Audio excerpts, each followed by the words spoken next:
Saya tanya suro itu apa, nggak ngerti. Padahal suro itu bukan bahasa Arab, asli bahasa Nusantara. Dari dua suku kata, sura, asalnya sura. Ada yang bilang sura, ada yang bilang suro. Su itu kalau di Jawa, ya, itu disebut suku kata yang sangat berenergi. Makanya kenapa orang Jawa senang sekali memberi nama su. Makanya kenapa mau memasuki tahun baru Hijriah 1 Muharram kita merayakan malam Sura, karena kita mau hijrah. Dari apa? Dari kegelapan menuju cahaya abadi. Makanya cocok dengan Al-Quran. Hijrah itu adalah mindan dulumati ilan nur, dari kegelapan menuju cahaya. Coba baca tuh di Quran surat Al-Fat. Muhammadur Rasulullah wallazina ma'ahu asyidda'u alal kufar. Ya, Muhammad itu utusan Allah, dan orang-orang yang mengatakan dirinya umat Muhammad, wallazina ma'ahu, yang ingin bersama Muhammad. Ya, ciri yang pertama apa? Asyidda'u alal kufar, bersikap keras terhadap kufar. Kufar, kafir, itu artinya apa? Tertutup. Ingat ya, itu bahasa Arab. Nah, kita harus bersikap tegas terhadap ketertutupan diri. Nah, siapa jati dirimu itu? Allah bilang dalam Al-Quran, sebelumnya kamu tidak mengerti apa itu iman, sebelumnya kamu tidak mengerti apa itu kitab, maka aku jadikan ruh sebagai cahaya. Jadi ruh yang Allah tiupkan kepada kita itu oleh Allah sudah dimanifestasikan menjadi nur. Orang-orang soleh itu kan memancarkan energi, betul nggak? Orang soleh itu memancarkan vibrasi. Orang soleh itu memancarkan frekuensi. Orang soleh itu bawaannya itu selalu membawa kesejukan, kenyamanan, keindahan, kedamaian, persatuan. Kita lagi gelisah, datang dia jadi tenang. Kita lagi gelap, datang dia jadi terang. Kita jadi ragu, datang dia jadi yakin. Itu yang disebut dengan kesalehan sosial. Kesalehan individu yang sudah tercermin dalam wujud nyata. Kesalehan sosial itu bahasa sederhananya adalah akhlak.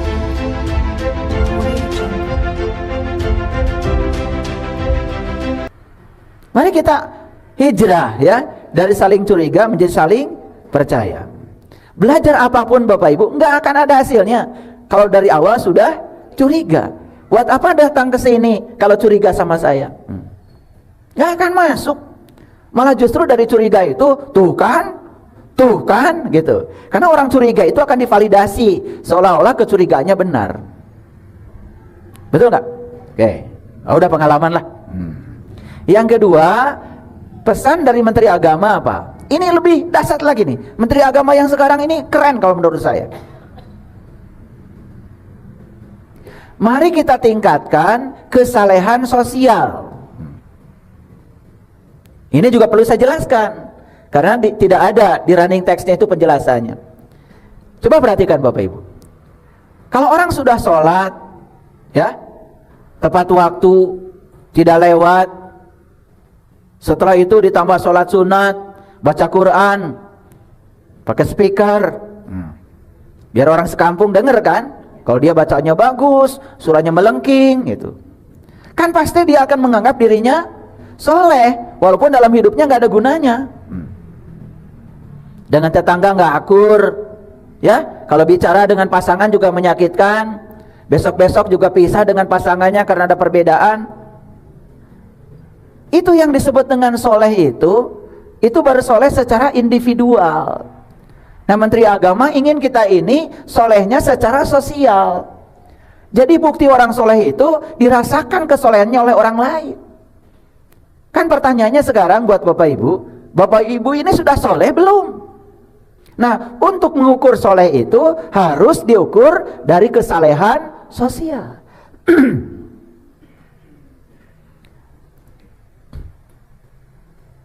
Anak kecil aja digendong nggak mau, berarti nggak soleh. Orang-orang soleh itu kan memancarkan energi, betul nggak? Orang soleh itu memancarkan vibrasi. Orang soleh itu memancarkan frekuensi. Orang soleh itu bawaannya itu selalu membawa kesejukan, kenyamanan, keindahan, kedamaian, persatuan. Kita lagi gelisah, datang dia jadi tenang. Kita lagi gelap, datang dia jadi terang. Kita jadi ragu, datang dia jadi yakin. Itu yang disebut dengan kesalehan sosial. Kesalehan individu yang sudah tercermin dalam wujud nyata. Kesalehan sosial itu bahasa sederhananya adalah akhlak. Itu kesalehan sosial. Coba ukur, sudah saleh belum? Gimana cara ngukurnya? Gampang. Nanti pulang dari sini, kumpulkan anak-anak. Ya, nih yang ibu, tanya sama anak-anak, keberadaan ibu di rumah ini bagi kalian seperti apa? Mending ibu pergi, kata anak-anak.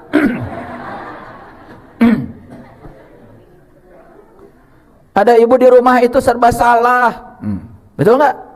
Nonton TV salah, buka HP salah, main game sebentar salah. Ya? Pakai baju tidak cocok dengan yang ibu mau, salah. Anak kan nggak nyaman. Soleh nggak yang kayak gitu? Padahal sholat sudah, kajian sudah, betul nggak? Seragam juga seminggu 7, ya kan? Ini penting nih pesan Menteri Agama ini, penting sekali. Karena saya punya sebuah pengalaman. Ada seseorang, bahkan beliau ini adalah tokoh agama. Kemana-mana beliau tuh ngasih pencerahan, ya ibu-ibu, disebutnya juga ustazah. Beliau punya 2 anak itu perempuan, dan 2 anaknya itu nggak pernah mau berkunjung ke rumah ibunya. Nyaman, hidup sendiri. Karena kalau berkunjung ke rumah ibunya usil, ya, usil. Nah, anak yang satu senangnya anjing, anak yang satu senangnya kucing, ya. Di rumahnya itu anak yang satu punya anjing, anak yang satu punya kucing. Jadi kalau datang ke rumah ibunya, ya pasti dibawa dong, nggak ada yang nungguin. Bawa anjing diusilin, bawa kucing diusilin. Jadi akhirnya memutuskan tidak pernah mau datang lagi. Akhirnya datang ke rumah saya. Saya ubah dulu ibunya, ya, saya ubah dulu ibunya. Cara pandang terhadap anjing saya ubah, cara pandang terhadap kucing saya ubah, ya, diubah dulu cara pandangnya. Dan saya bilang, mulai sekarang stop kamu merubah kedua anakmu. Rubah saja diri kamu supaya anakmu nyaman, itu aja. Jadi kalau anaknya datang ke rumah itu, ya, diperban. Saya bilang, solasi aja itu mulutmu itu. Ya, ya nggak solasi banget, ya. Cuman setiap datang ke rumah menjaga supaya tanya yang bagus-bagus lah. Apa kabar nak?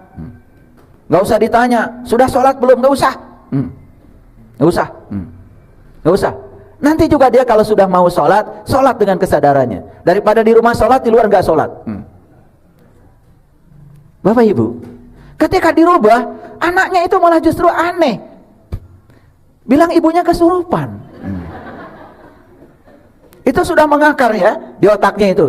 Jadi identitas ibunya itu sudah terbayang di otaknya itu, ibu yang rewel, ibu yang usil, ya, ibu yang tidak pernah mau diam, bayangkan.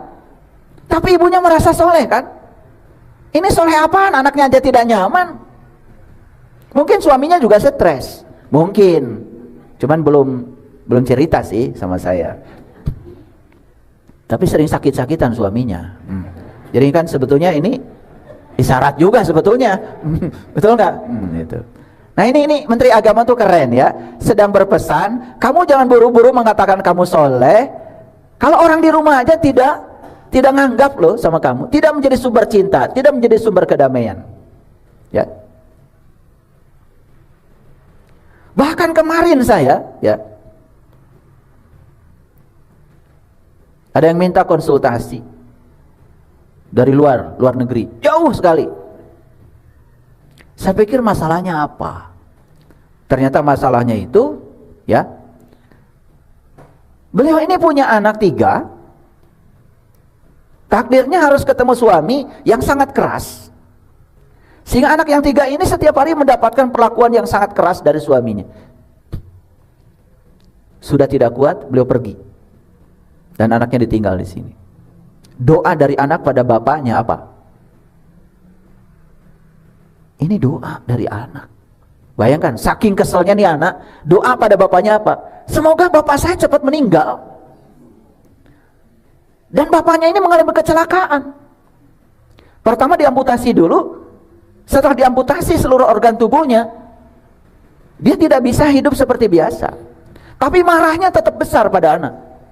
Akhirnya setelah diamputasi pun diamputasi oleh alam, stroke sampai meninggal.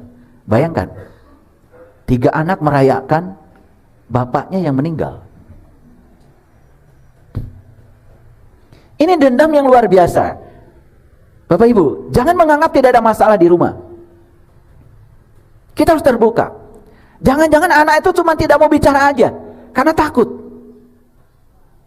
Mau gak saya ajak sekarang kita hijrah? Hijrah ya.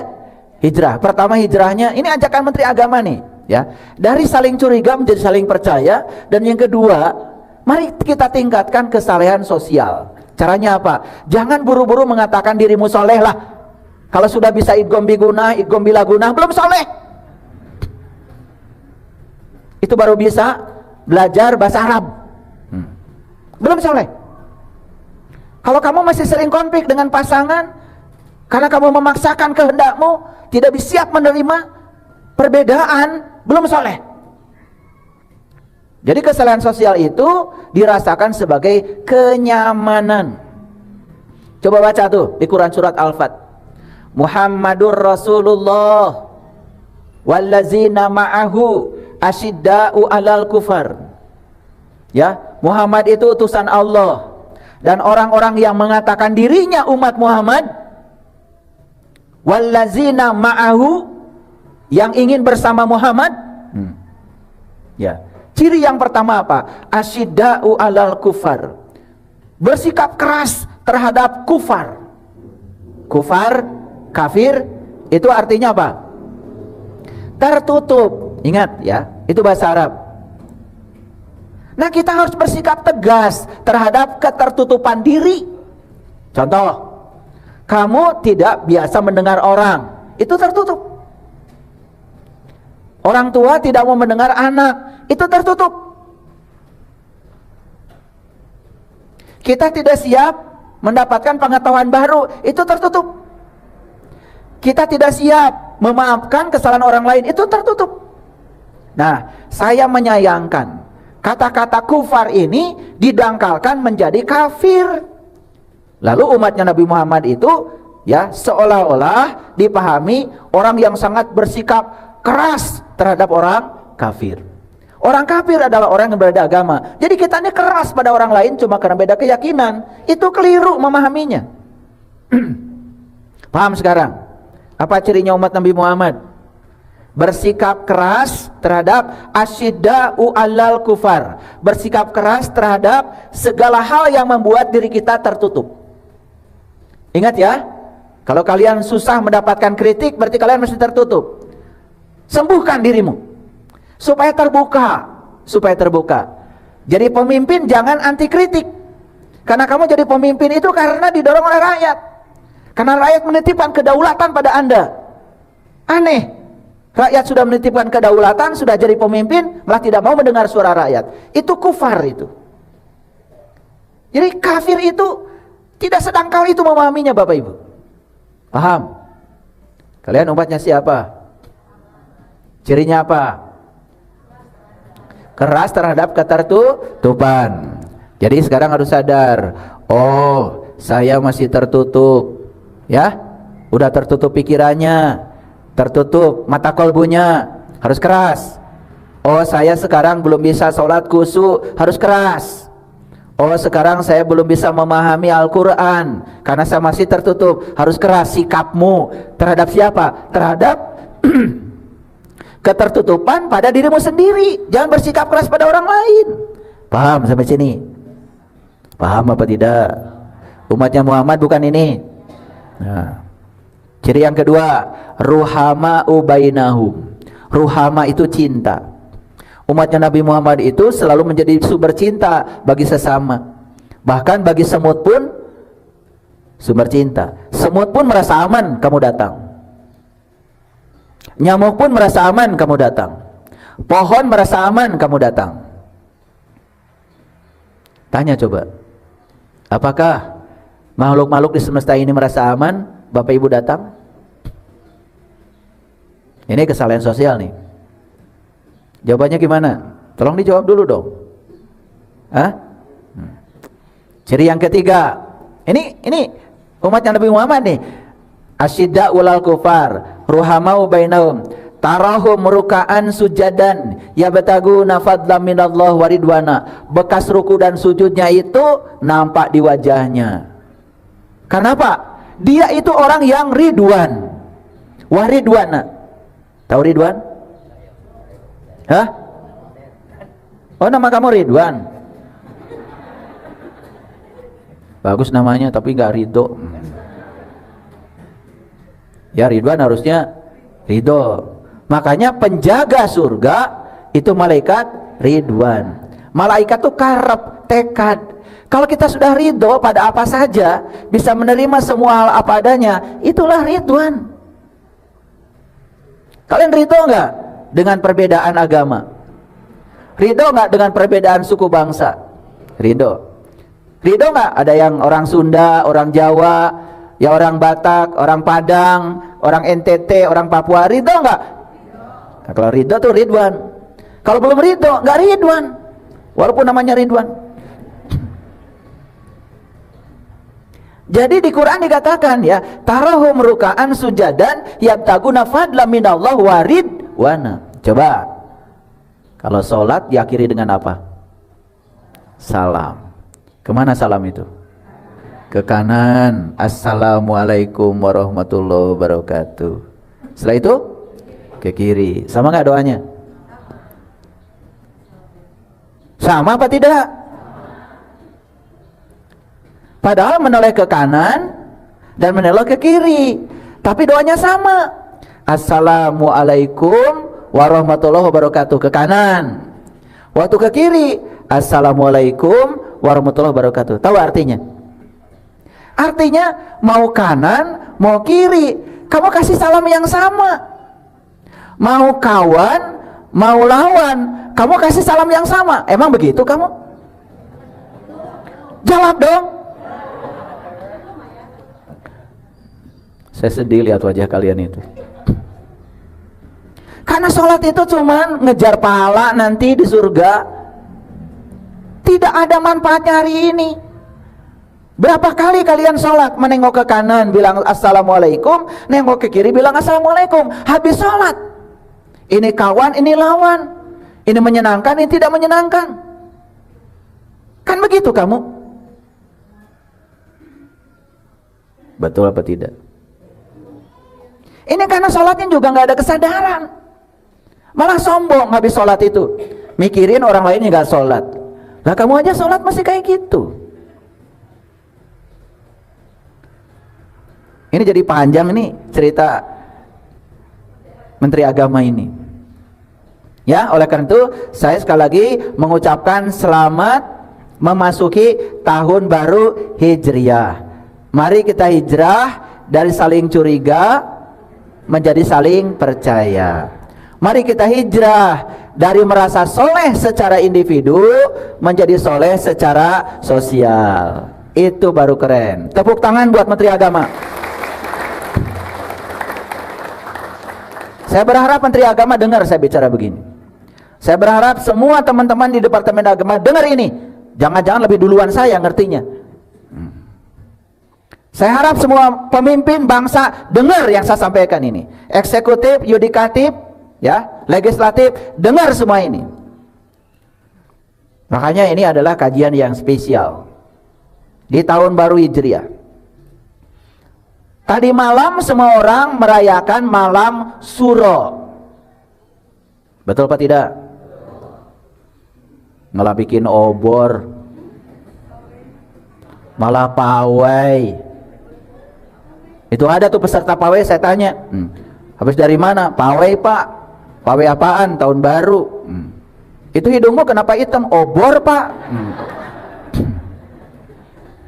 Cuma hitam aja hidungnya. Saya tanya surah itu apa? Gak ngerti. Ini sebelah sini juga ada tuh. Tadi pagi ada yang WA sama saya. Saya setiap surah ayah katanya selalu puasa 40 hari. Bagus, saya bilang. Kesadaranmu meningkat? Enggak katanya. Tadi saya bilang bagus ya. Saya tanya surah itu apa, nggak ngerti. Padahal surah itu bukan bahasa Arab, asli bahasa Nusantara. Dari dua suku kata, sura, asalnya sura. Ada yang bilang sura, ada yang bilang suro. Su itu kalau di Jawa ya, itu disebut suku kata yang sangat berenergi. Makanya kenapa orang Jawa senang sekali memberi nama Susilo, Soeharto, Soekarno. Itu kan makanya jadi presiden karena punya Su. Betul nggak?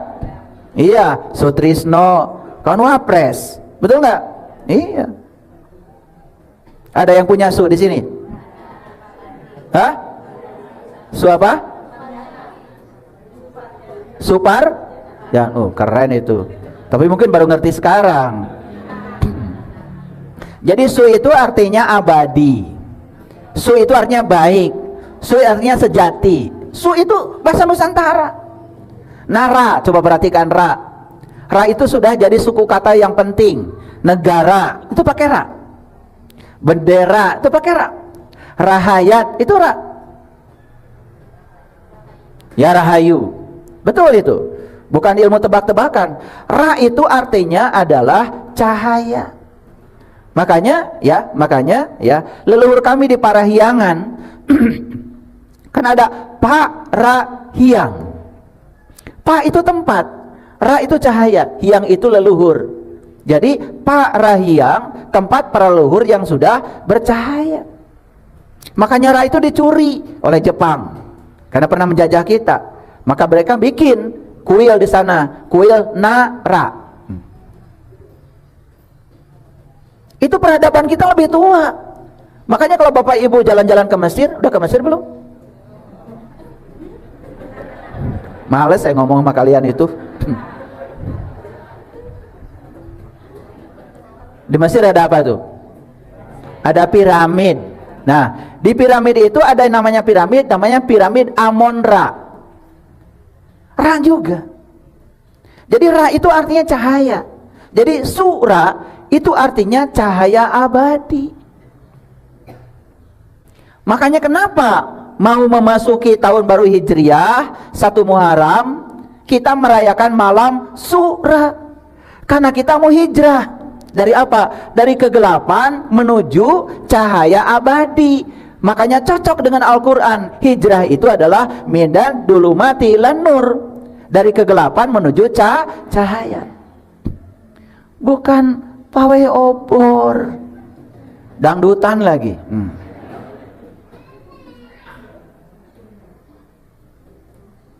Jadi banyak sekali kita itu melakukan tindakan-tindakan yang sebetulnya kita juga tidak mengerti.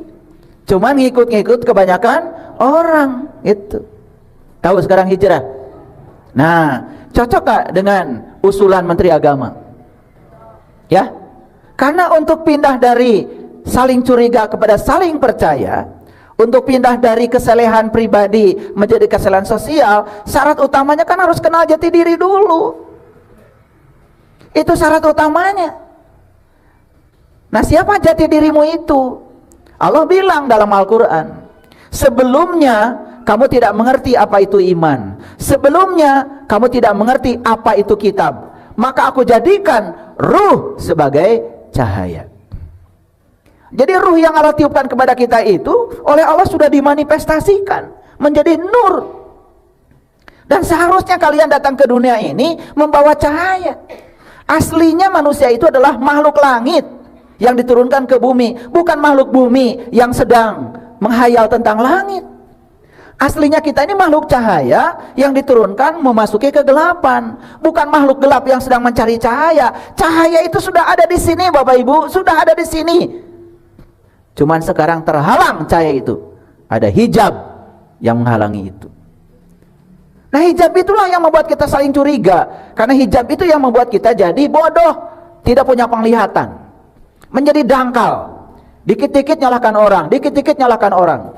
Ini kan sangat berbahaya. Nah, itu sebabnya hari ini kajiannya adalah menjadi manusia supernatural. Mau nggak jadi manusia supernatural? Bukan manusia supranatural. Saya tidak akan mengajarkan kalian jadi dukun, ya. Jadi manusia supernatural. Ini bahasanya saja, natural artinya alami. Natural itu artinya alami. Menjadi manusia supernatural berarti menjadi manusia yang super alami. Ya, perhatikan saya. Semua pohon ini tumbuh secara alami. Tidak bisa kita menanam pohon sore ini besok harus berbuah, nggak bisa, melanggar hukum alam. Jadi alami artinya selaras dengan hukum alam. Ulangi lagi. Jadi alami apa? Oke. Menjadi manusia supernatural berarti menjadi manusia yang sangat selaras dengan hukum alam. Jadi kalau ada manusia yang ingin jadi gubernur terus tidak mau turun, itu tidak alami. Karena alami itu sifat yang paling dasarnya adalah perubahan. Betul? Siang itu tidak abadi, malam tidak abadi. Siang diganti malam, malam diganti siang. Tapi siang dan malam terus berjalan, silih berganti. Jadi yang abadi di kehidupan ini apa? Perubahan. Nah, salah satu sifat alam itu adalah perubahan. Tapi perubahan itu tidak bisa mendadak. Perubahan itu harus alami. Lihat saya semuanya. Bapak Ibu datang ke sini ikut kajian dengan saya, ingin berubah. Tapi ingin cepat-cepat berubahnya, itu sudah tidak alami. Ingin bisa, tapi ingin cepat-cepat bisanya, tidak alami. Lihat pohon. Kalau ditarik-tarik malah mati. Ya? Bapak Ibu punya pohon mangga, ingin pohon mangganya tumbuh bagus. Ya sudah, ya, setiap jam disiram. Setiap jam kemudian dikasih pupuk 2 kilo, 3 kilo. Hidup apa mati? Nah, kita ini sering tidak sabar. Makanya kalau ingin tumbuh secara alami harus sabar. Semua ada waktunya. Kebenaran itu tidak usah dicari, karena kebenaran punya mekanisme sendiri untuk menunjukkan dirinya. Ya, udah tenang aja. Jangan buru-buru pengen cepat terbukti, nggak usah. Dan jangan juga ingin menunjukkan pada orang lain bahwa saya siapa, nggak usah. Orang yang ingin menunjukkan pada orang lain dirinya kaya, malah ditertawakan orang. Namanya OKB. Betul nggak? Iya. Karena orang kaya yang kaya beneran, alami. Ya, ya. Punya emas banyak tidak dipakai di seluruh badan. Bahkan kiloan emasnya, tidak di kini 2 kilo, di hidung 2 kilo, di telinga 2 kilo. Nggak begitu. Beda yang baru punya emas hari ini, ya, kincering, di kaki juga. Malah jadi kalau dia lewat itu ya kayak, ya mohon maaf ya, yang suka kincering lah. Saya nggak tega nyebutnya. Jadi menjadi manusia supernatural itu bukan menjadi manusia yang melawan hukum alam, justru menjadi manusia yang menselaraskan diri dengan hukum alam. Ini supaya tidak salah paham. Wih, itu kajian. Bukan saya mengajarkan untuk bisa terbang, buat apa? Ya, burung itu bisa terbang cuma dari alam jasmani ke alam jasmani. Tapi manusia bisa terbang loh, dari alam jasmani menuju alam ruhani, bahkan bisa melampaui lapisan-lapisan langit. Tidak usah pakai sayap. Manusia itu bisa terbang dari kesadaran rendah menuju kesadaran tinggi. Tidak usah pakai sayap seperti burung. Burung itu walaupun punya sayap, hanya bisa terbang dari alam materi ke alam materi. Manusia bisa terbang dari alam materi menuju alam non materi. Tapi banyak yang tidak tahu caranya. Hari ini saya ajarkan. Oke? Ya, ngerti menjadi supernatural. Bukan sedang mengajarkan supaya bisa jalan di atas air, buat apa? Ya? Buat apa? Ya. Gak penting itu, ya. Justru kalau kita bisa menselaraskan diri dengan hukum-hukum alam, maka berkah dari alam itu akan menyatu dengan kita.